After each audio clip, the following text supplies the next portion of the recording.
I first met her when I got transferred up here with a job. She worked at the factory I got transferred to. Um, we talked a little bit and I found out that she was also a beautician and I needed a haircut, so she gave me a haircut. Wouldn't accept pay for it, so I took her for breakfast as payment, and it kind of started from there. And I won't say love at first sight, but it possibly could have been.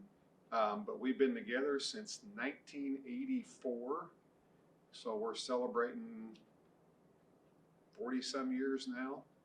But yeah, that was pretty much it. She just kind of told me about herself, and I told her about me. And next thing you know, she was cutting my hair, and we were having breakfast together. And now we've been married since 1984.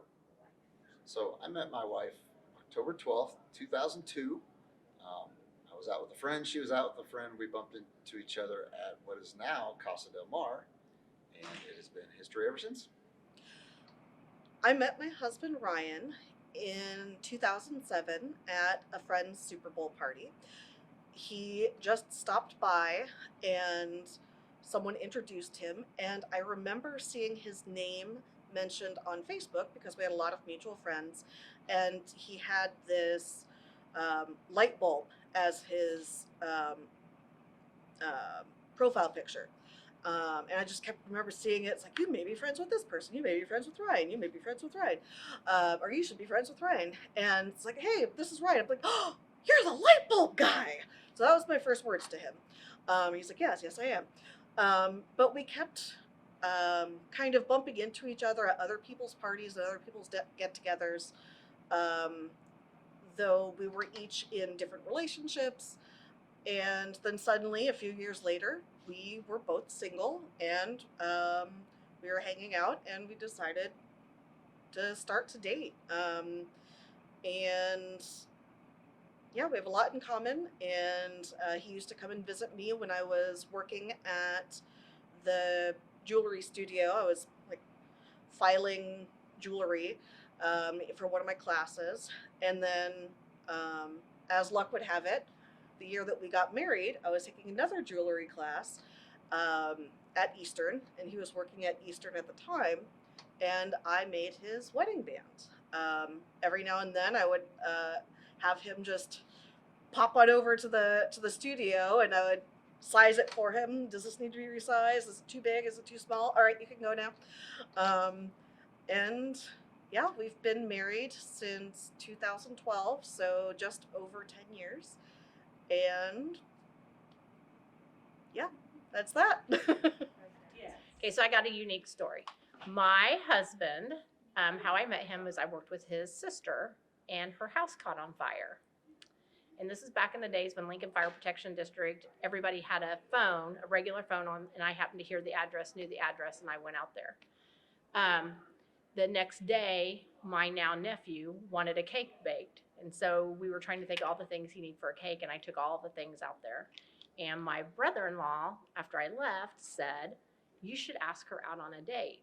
And my husband's like, no, because I had a little boy. And he goes, she's married. He goes, she's not married. So I always say the best thing that ever happened to me was that my sister-in-law's house burned to the ground, and I got to marry her brother. So that is our story.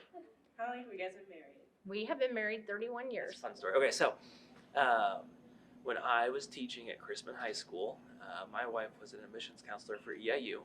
So she traveled around to local high schools and talked to kids about coming to EIU.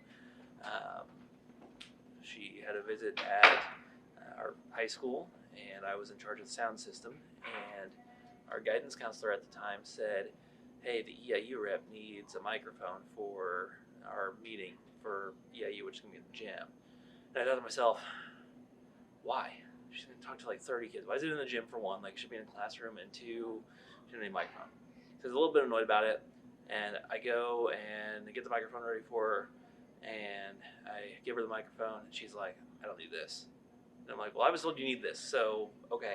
So she has the microphone, does whatever she's doing. I go get lunch because it was during our lunch hour. I come back and go back into the gym to put the microphone away because I didn't trust our guidance counselor with it, and take care of that.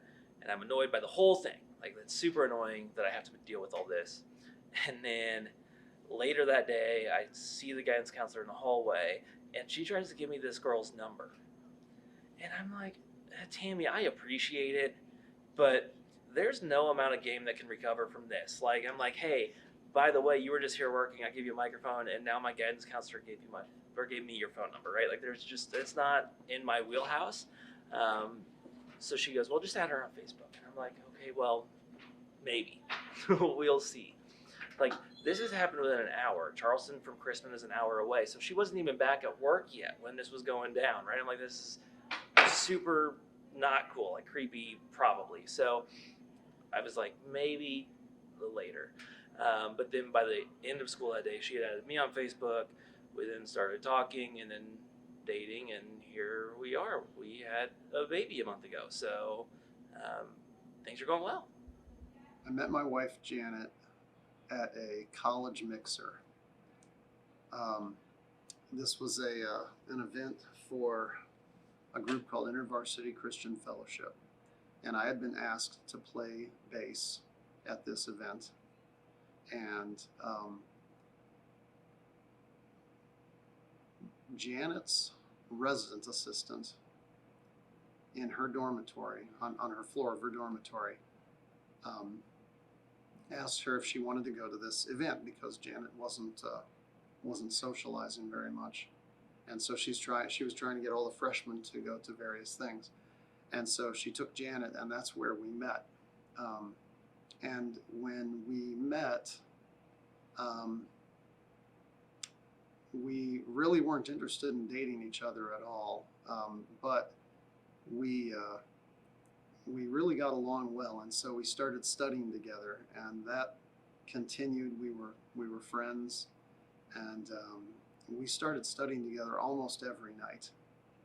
And we would sit in the lobby of Lawson Hall, which is where she lived on Eastern's campus, and we would just sit there for hours and study together and talk. And that went on for about 5 months. And then in January, the following January, we decided to start dating. And we started dating then, and we dated for almost 5 years before we got married. And one odd thing about it is Janet's RA, who had introduced us, ended up becoming my sister-in-law. She married my brother. So the four of us have known each other for a very long time. So I actually met my husband when we were really little, like 3-4 years old, and he's a year older than me, and our siblings are actually in the same grade, so they went to preschool together, and we all went to the same preschool. And our friend groups throughout life always kind of overlapped, but we didn't actually hang out with each other. We just had a lot of friends that were like similar throughout high school. And then we went on after high school and we didn't really talk or anything. And then I moved back to Charleston and we actually reconnected through Facebook. One day my Facebook blew up and like deleted all of my friends, and I asked for a list of my friends through the back end of Facebook, and they sent me one so that I could keep like re-adding. And I started re-adding friends on Facebook, and I got to his name and I added him, and then he messaged me, and he actually was a little bit rude at first and messaged me and asked me how I was able to friend request him, and I told him like what happened, and he was like, oh, okay. And then he didn't talk to me for like 2 weeks, and then he messaged me again, and then we started talking again. So we ended up together because of a fluke caused by Facebook, and then we started dating, and it all worked out.